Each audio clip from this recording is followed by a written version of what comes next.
Assalamu alaikum wa rahmatullahi ta'ala wa barakatuhu. A 'yan uwa ba tare da wani ɓata lokaci ba, za mu sa muku bidiyo yadda BBC suka zauna da wasu suka tattauna da wasu mutane. Wannan mutumi dai kowa ya san shi, Aminu Adamu Muhammad, wanda yake a jami'ar tarayya ta Dutse wato FUD. Matar shugaban ƙasa ta sa Aminu Adamu Muhammad saboda ya mata ɓatanci a Twitter. Ba tare da wani ɓata lokaci ba, idan wannan shine zuwan ka channel na farko, ka daure ka danna mana subscribe, sannan ka danna alamar ƙararrawa domin samun sababbin shirye-shiryenmu da zarar mun ɗora. Ba tare da wani ɓata lokaci ba, an saka muku bidiyon yadda BBC suka tattauna da wasu daga ciki. Tabbas yaron bai yi abin da ya kamata ba, domin ya kamata isan cewa uwa ce ko kaka a gurinsa.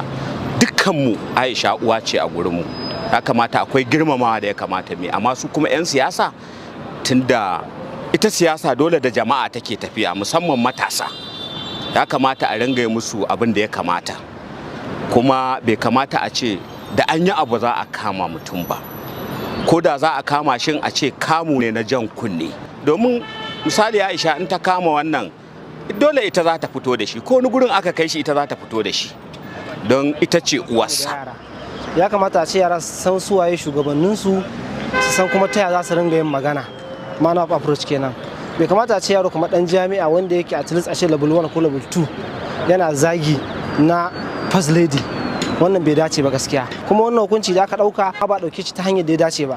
Maganar gaskiya ko ba komai, amuran rayuwa yanzu ana buƙatar ya kasance kowane ɗaya yana da tarbiyya, domin tarbiyya ita za ta sa ka girmama mutum ko da ya haihe ka ko bai haihe ka ba.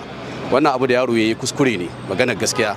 Hukuncin da aka yi mai ko kuma hukuncin da ake masa yana da kyau a sassauta masa, kuma a dan ja masa kunnen, a ja mai kunne ba don kuyi ba saboda na baya. To duka ana muka kawo ƙarshen shirin namu. Kada ka manta, idan wannan shine zuwan ka channel na farko, ka daure ka danna subscribe, sannan ka danna alamar ƙararrawa.